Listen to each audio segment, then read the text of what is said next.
తెలంగాణ ఎలక్షన్స్కి సంబంధించిన వ్యవహారం. నెక్స్ట్ ఆంధ్రప్రదేశ్ విషయానికి వద్దాం. జస్ట్ అప్డేట్ చూస్తున్నాం, మనం విశ్లేషణ మళ్ళీ చేద్దాం. అప్డేట్స్లో ఆంధ్రప్రదేశ్ విషయానికి వద్దాం. చరిత్ర ఎరుగని విజయం, 5 ఏళ్ల వైకాపా అరాచకాలకు సమాధి కట్టిన ఏపీ ప్రజలు. చంద్రబాబు నాయుడు అండ్ పవన్ కళ్యాణ్ బీజేపీ కూటమి. ఈ కూటమికి మొత్తం 175 అసెంబ్లీ స్థానాల్లో 135 టీడీపీకి వచ్చినాయి, జనసేనకి 21 వచ్చినాయి, బీజేపీకి 8 వచ్చినాయి, వైసీపీ 11 స్థానాలకు పడిపోయింది. ఎంత దారుణమైన ఓటమి అంటే ఇది ఊహించని ఓటమి. ఎగ్జిట్ పోల్స్ కనీసం 1% కూడా సక్సెస్ కాలే. ఏదో ఒకటి వచ్చినట్టుంది ఎగ్జిట్ పోల్, సేమ్ నెంబర్ ఇచ్చినట్టున్నారు వాళ్ళు. టోటల్ మెజారిటీ ఎగ్జిట్ పోల్స్ అసలు ఈ అంచనాలకి దగ్గరగా కూడా లేవు కనీసం. కొన్ని అయితే వైసీపీ గెలుస్తుందని చెప్పిన సంస్థలు కూడా ఉన్నాయి, ఆస్థాన్ లాంటి సంస్థలు. మరి ఎక్కడ పోయినారు వీళ్ళంతా? ఏం సంస్థలు మీవి? జనాల భావోద్వేగాల్ని రెచ్చగొట్టి ఆగం చేసి బెట్టింగ్లు పెట్టి వాటి మీద. సో టీడీపీ 135 స్థానాల్లో వాళ్ళు సింగిల్ లార్జెస్ట్ పార్టీగా అవతరించారు. 175లో 76 అటు ఇటుగా వస్తే అది మ్యాజిక్ ఫిగర్. సో 135 అంటే టీడీపీ, జనసేన, బీజేపీ పక్షాల మద్దతు లేకుండానే వాళ్ళు గవర్నమెంట్ని ఫామ్ చేస్తారు. కానీ అది కూటమి కాబట్టి అందరూ కలిసి పోటీ చేశారు కాబట్టి వాళ్ళు కూడా ప్రభుత్వంలో భాగస్వాములు అయ్యే అవకాశం ఉన్నది. పార్లమెంట్ 25 స్థానాలు ఉంటే అక్కడ 16 టీడీపీ గెలిచింది, 2 జనసేన గెలిచింది, 3 బీజేపీ గెలిచింది, 4 వైసీపీ గెలిచింది. సో ఇక్కడ జనసేన పోటీ చేసిన అన్ని స్థానాల్లో గెలిచింది పవన్ కళ్యాణ్ పార్టీ. సో నిజంగా ఇది పవన్ కళ్యాణ్కి అద్భుతమైన విజయంగానే మనం చెప్పొచ్చు. సో ఆయన కూడా మరి రేపు మంత్రివర్గంలో ఉంటారా లేదా అన్నది చూడాలి.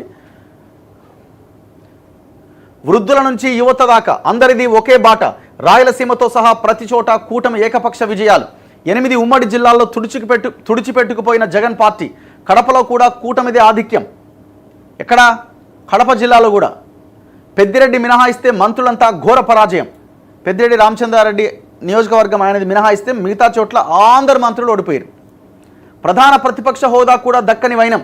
135 స్థానాలతో టీడీపీకి విస్పష్ట ఆధిక్యం. 100% ఫలితాలతో జనసేన సంచలనం. 8 చోట్ల కమల వికాసం ప్రభావం చూపని కాంగ్రెస్. సో అన్నింటికంటే పవన్ కళ్యాణ్ విషయం మనం పరిగణలోకి తీసుకోవచ్చు. టోటల్ సీట్స్లో ఆయన గెలిచిండు. పోటీ చేసిన 21కి 21 స్థానాల్లో ఆయన గెలిచి చరిత్ర సృష్టించిండని చెప్పాలి ఒక రకంగా. 9వ తేదీన చంద్రబాబు నాయుడు ప్రమాణ స్వీకారం చేయబోతున్నారట ముఖ్యమంత్రిగా. రాష్ట్రం గెలిచింది, ప్రజలు గెలిపించారు. మోదీ, అమిత్ షా, పవన్, పురంధేశ్వరికి చంద్రబాబు ధన్యవాదాలు.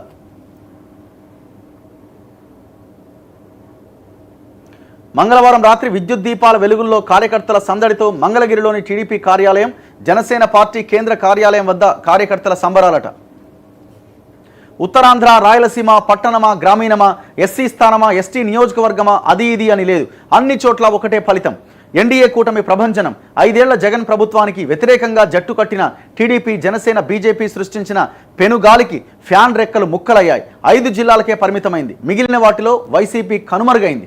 కుప్పం నుంచి పాతపట్నం దాకా ప్రజలంతా కూడబలుక్కున్నట్టుగా ఒకే మాట ఒకే బాటగా ప్రజలు కూటమి వెంట నిలిచారు.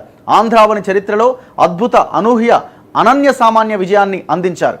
బేసిక్గా వీళ్ళు ఓడిపోవడానికి, జగన్మోహన్ రెడ్డి ఈ భయంకరమైన సిచ్యువేషన్లో ఓడిపోవడానికి ప్రధానమైన కారణం రాజధాని అన్న ఒక అంశము ప్రధానంగా మెయిన్ ఫోకస్ చేసింది. అన్నింటికంటే ముఖ్యంగా చంద్రబాబు నాయుడిని అరెస్ట్ చేయడం పెద్ద మైనస్ పాయింట్గా మనం చెప్పొచ్చు. ఇప్పుడు వీళ్ళ కక్షలో భాగంగా ఇంకోటిలో భాగంగా ఇప్పుడు నువ్వేమైనా సక్క అయితే వాళ్ళని ఏమైనా అరెస్ట్ చేసినా ఒక అర్థం ఉంది. నీది గదే పరిస్థితి. నువ్వు ఆర్థిక కుంభకోణాల్లో ఉంటుంది. నన్ను జైలుకి పంపించారని ఆయనని జైలుకి పంపించే క్రమంలో ఈ ఏజ్లో ఆయనని జైలుకి పంపిస్తారన్నది ఒక ఎమోషన్ క్రియేట్ అయింది.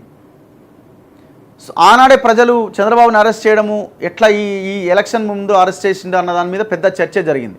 అండ్ మూడోది వివేకానందరెడ్డి హత్య ఖచ్చితంగా వీళ్ళ ఇన్వాల్వ్మెంట్ ఉన్నది అని ప్రజలు భావించారు. ఎందుకంటే డైరెక్ట్గా ఆమె కూతురే వచ్చి జగన్కి వ్యతిరేకంగా ప్రచారం చేయడం, అండ్ ఇంకొకటి షర్మిల కూడా ఆ ఇష్యూ మీద మాట్లాడడం, ఆమె కాంగ్రెస్ పార్టీలోకి వచ్చి ఆమె పీసీసీ అధ్యక్షురాలుగా జగన్నే అటాక్ చేయడం, సొంత చెల్లె, చివరికి విజయమ్మ కూడా ఒక వీడియో చేయడం. సో ఇట్లాంటి పరిణామాలన్నీ మొత్తం జగన్మోహన్ రెడ్డికి వ్యతిరేకంగా మారినాయి. ప్రజలు కూడా ఈ పరిపాలన మాకు వద్దు అని డిసైడ్ అయ్యారు. ఇంకొకటి వాళ్ళు ఇక్కడ ఒక కమ్యూనిటీని పక్కన పెట్టాలన్న ఉద్దేశంతో రాజధాని అంశాన్ని తీసుకొచ్చి 3 క్యాపిటల్స్ అని ఒక డ్రామాకి తెరదీశారు. అదేమన్నా ఉంటుందా? చెత్త ఆలోచన. అండ్ ఇంకొకటి అక్కడున్న పోలీసులు వ్యవస్థ చేసి సృష్టించిన హింస, ఇదంతా బలంగా పనిచేసింది. And that TDP social media కూడా ఇంతకు ముందులా కాకుండా ఈసారి చాలా వైబ్రెంట్గా వాళ్ళు పనిచేసినారు.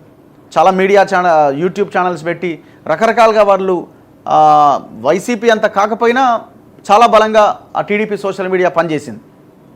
సో ఇవన్నీ కారణాలు. అల్టిమేట్గా వాలంటరీ వ్యవస్థ పెట్టినాం, ప్రజల దగ్గరికే పాలన అందించినాం, అమ్మఒడి ఇచ్చినాం, స్కూళ్ళు కొన్ని బాగు చేయించినాం అని చేసినప్పటికీ ప్రజలు కూడా ఇవాళ రేపు ఎట్లున్నారంటే మీరు ప్రభుత్వ సొమ్మే ఖర్చు పెడుతున్నారు అంటే ఆలోచనకు వచ్చినారు. ఆలోచించే శక్తిని పెరిగింది ప్రజలకు కూడా.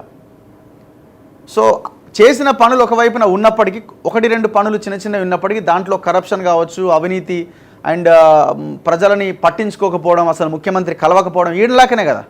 ఈడు ఎట్లా జరిగిందో ఆడ కూడా అంతే. ఆ చుట్టూ ఉన్న సలహాదారులు మళ్ళీ ఒకే కమ్యూనిటీని పెంచి పోషించడం, ఇవన్నీ ప్రధానంగా జగన్మోహన్ రెడ్డి ఓటమికి కారణమైనవి. కథం 11 సీట్ల అండి, 175లో అధికారంలో ఉన్న పార్టీ 11 సీట్లకు పడిపోయిందంటే ఈక్వేషన్ ఒకసారి ఆలోచించండి. సరే, జగన్మోహన్ రెడ్డి ఆయన కొంత ఎమోషన్ అవుతూ ఈవీఎంలని తప్పుపడుతున్నట్టుగా నాకు అనిపించింది. ఎందుకంటే ఆయన మాట్లాడుతున్న దాంట్లో తప్పు ఏడ జరిగిందో తెలియదు, కానీ నేను ఇప్పుడు అది తప్పు జరిగిందని చెప్తున్నా కానీ నా దగ్గర ఆధారాలు లేవు అంటున్నారు. బట్ అంటే ఆయన ఈవీఎంల గురించి ఆయన ప్రస్తావిస్తున్నారు. ఇక మనం అది ఏం చెప్పగలుగుతాం, ఏంది కథ?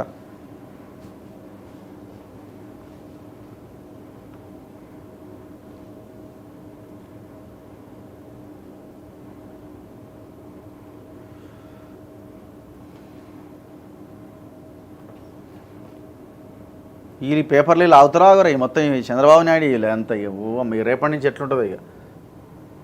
సో ఇప్పుడు మళ్ళీ నాకు తెలిసి వివేకానంద రెడ్డి హత్య కేసు, ఈ వ్యవహారం ఇదంతా మళ్ళీ ఇప్పుడు బయటికి తోడే అవకాశం కనిపిస్తుంది. చలో నెక్స్ట్ మిగతా వార్తల్లో